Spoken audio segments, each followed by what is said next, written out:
In the last 20 years of being a financial advisor, I've watched investors make the same mistakes over and over again, simply because nobody sat them down and gave them a handful of lessons that actually matter. So in this video, I'm going to give you 20 years of Aussie investing knowledge in one hit. And this won't be the usual generic stuff. I'm going to give you real lessons that actually shape results over decades. First-hand stuff that I've seen work with my clients. Let's get into it. Lesson 1, you cannot outsource all investment knowledge. Now this might sound strange coming from a financial advisor. You don't need to become an expert in economics or read every annual report, but you also cannot outsource all investment knowledge. And this is where a lot of people get hurt. They think, I'll just do what my advisor says. I'll just copy my friend. I'll just buy Australian property because Australians have always done well in that. Then something goes wrong and they don't understand what they own, why they own it, or what to do next. Even professionals get things wrong. Spiva data consistently shows most active managers fail to beat their benchmarks over the long run. That doesn't mean advice is useless. It means you need enough knowledge to avoid becoming totally dependent on someone else's confidence. Enough to understand risk, fees, diversification, leverage, and that high return usually comes with high risk. A little knowledge goes a long way, but you don't need expert knowledge. You need enough knowledge to avoid the dumb mistakes that do the real damage. Lesson 2, all investing is cyclical. Nothing lasts forever. Every generation of investors eventually makes the same mistake. They take the thing that worked recently and they start treating it like a permanent law. In Australia, that asset has often been property. And to be fair, property has created enormous wealth for a lot of Australians, but it was helped by falling interest rates, tax incentives, population growth, and supply constraints. The mistake is taking a long winning period and assuming it will continue forever. Property does not always outperform. The US market does not always lead. Australian shares do not always lead. And it's the same with bonds, gold, and commodities. Because rates, currencies, sectors, asset classes, and investment sentiment all have cycles. Let's look at interest rates. The RBA cash rate went from 0.1% in November 2020 to 4.35% by May 2026. That's a completely different investing backdrop in a very short period of time. And you can see this in ETF portfolios too. For years, the classic 2 ETF portfolio, VAS plus VGS, looked brilliant. It had 3 major tailwinds working the same direction. Falling rates pushed money into growth assets. A weaker Australian dollar helped unhedged global shares. And US tech became one of the strongest market themes in the world. Then the cycle changed. The 2 ETF approach did not suddenly become terrible, but the environment around it became different. Over the last 12 months, a custom-made inflation-aware core and satellite portfolio outperformed a standard VAS VGS 2 ETF portfolio by around 11%. So don't mistake a cycle for a permanent law. You don't need to predict every turning point perfectly. Nobody can, but you do need to ask yourself, where are we in the cycle? Lesson 3, don't get fixated by one asset class. One of the classic Aussie investment arguments is property versus shares. After 20 years, my answer is usually the same. Why are you acting like you can only choose one? Property can be powerful because it's tangible, leveraged, and income producing, but it's also concentrated, expensive to buy and sell, and tied to debt, rates, tenants, maintenance, and policy risk. And if you want to rebalance, you can't just sell 3% of a house. Shares have strengths too. They're liquid, easy to diversify, and accessible through ETFs, but they're volatile and emotionally difficult because prices update every second. The same is true with bonds, gold, and commodities. They can be useful in the right environment, but they can also go nowhere for years. So the goal is not to win an argument about property versus shares, but to build wealth and survive different environments. That means you should consider all asset classes. Now, I'm not saying every asset belongs in every portfolio, but every asset has a role, a risk, and a cycle. The investor who only understands one asset class is often blind to what is happening everywhere else. And that becomes a problem when their favorite asset stops working. Lesson 4, use fundamentals and technicals together. So fundamentals provide substance. They tell you what you might want to own. Is the company growing? Is the balance sheet strong? Is the valuation reasonable? Is the business actually good? Technicals give you the entry and exit points. They help you see whether the price is trending up or down, whether demand is actually showing up, and where your view might be invalidated. Because good fundamentals alone do not guarantee a good return. A great business can still be overpriced. A strong long-term story can still sit in a brutal downtrend. Even ASX educational material makes the point that it's sensible to review fundamentals first, then use technical analysis to help with timing and risk control. So don't use charts to justify buying garbage, and don't use fundamentals to justify ignoring price forever. Lesson 5, what the wise man does in the beginning, the fool does at the end. Even when investors understand cycles, they still make another mistake. They arrive late. At the beginning of a trend, the opportunity usually feels uncomfortable. The story is unclear, the headlines are quiet, most people are skeptical, and the asset might look boring, hated, or risky. That is often when smart money starts accumulating. But later,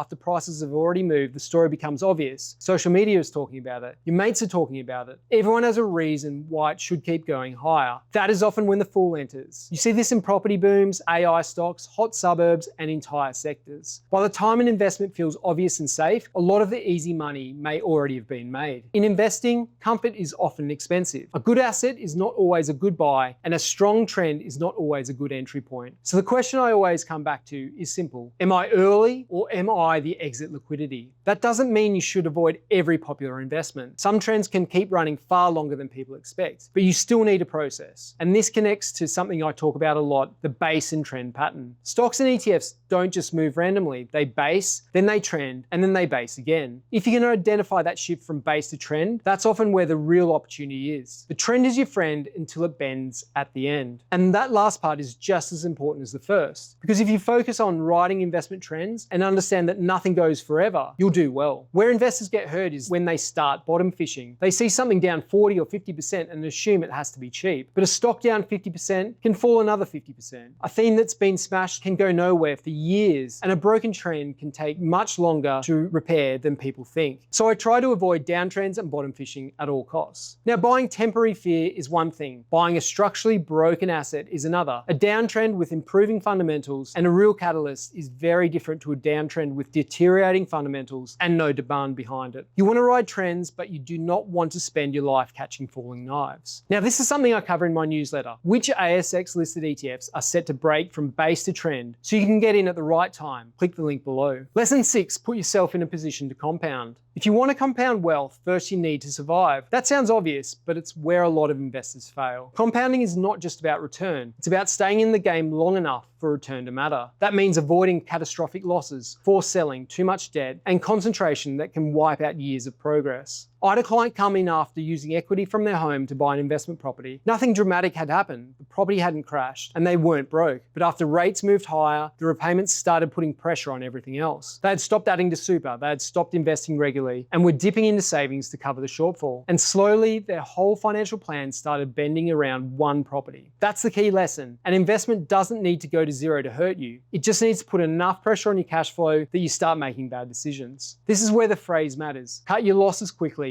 and let your winners run. Now, for a long-term diversified ETF portfolio, that does not mean panic selling every correction. Volatility is part of the deal. If you own a broad diversified portfolio, short-term falls are normal. But for individual stocks, speculative positions, leveraged trades, thematic bets, and concentrated satellite positions, this matters enormously because the maths gets ugly very quickly. A 10% loss needs an 11% gain to recover. A 25% loss needs a 33% gain. A 50% loss needs 100%. The deeper the loss, the harder the recovery. That's why experienced investors care so much about the downside. And here's the part most people misunderstand. The best investors do not need to be right most of the time. In more active strategies, some of the best investors might only get 30 or 40% of their calls right. Because if your winners are much bigger than your losers, you can be wrong more often than you're right and still do very well. So focus on the size of your wins and the size of your losses and get used to being wrong. Ideally, get used to being wrong quickly because most investors hate admitting they're wrong. They buy at $10, it falls to $8, so they call it cheap. It falls to $6, so they become long-term investors. That's how capital gets trapped. People keep averaging down, keep changing the story, and keep telling themselves the market is wrong. But if the thesis breaks, the trend breaks, or the fundamentals deteriorate, you need to be honest quickly. And this is also where leverage matters. Lesson 7, leverage is a double-edged sword. ASIC's Money Smart is very clear on this. Borrowing to invest can magnify gains, but it can also magnify losses. And the debt still has to be repaid, even if the investment falls in value. The dangerous thing about leverage is that it usually feels safest near the top. Asset prices are rising, volatility feels low, recent history tells people it works. So they borrow more. Then the cycle turns. Rates rise, prices fall, lenders tighten, cash flow shrinks. The investor who used modest leverage survives. The investor who used maximum leverage can get forced out. So the question is not how much can I borrow? The better question is how much can I borrow and still survive if I'm wrong? Lesson 8, save a little regularly and be patient. This lesson is boring, but is where everything starts. Saving a little over time can make a massive difference. Compounding works slowly, then suddenly. In the early years, it feels like nothing is happening. Then one day, the math starts to become powerful. A simple example, if you invested $100 a week for 20 years at a hypothetical 7% annual return, you'd turn roughly $104,000 in contributions into around $226,000 before tax, fees, and inflation. That is the effect of time and compounding. This is where people go wrong. They wait for a pay rise, a market crash, or the perfect investment, and that perfect investment never arrives. And from what I've seen, the clients who did best over 20 years were rarely the ones who found the perfect investment. They were the ones who kept going. Now, none of this is complicated, but simple does not mean easy. You still need to understand the basics yourself, but with more than 480 ETFs on the ASX, it helps to have someone filtering the noise and showing you what actually matters. That's what I do in my weekly ETF Advisor newsletter. It includes deeper ETF analysis, macro themes, specific opportunities I'm tracking,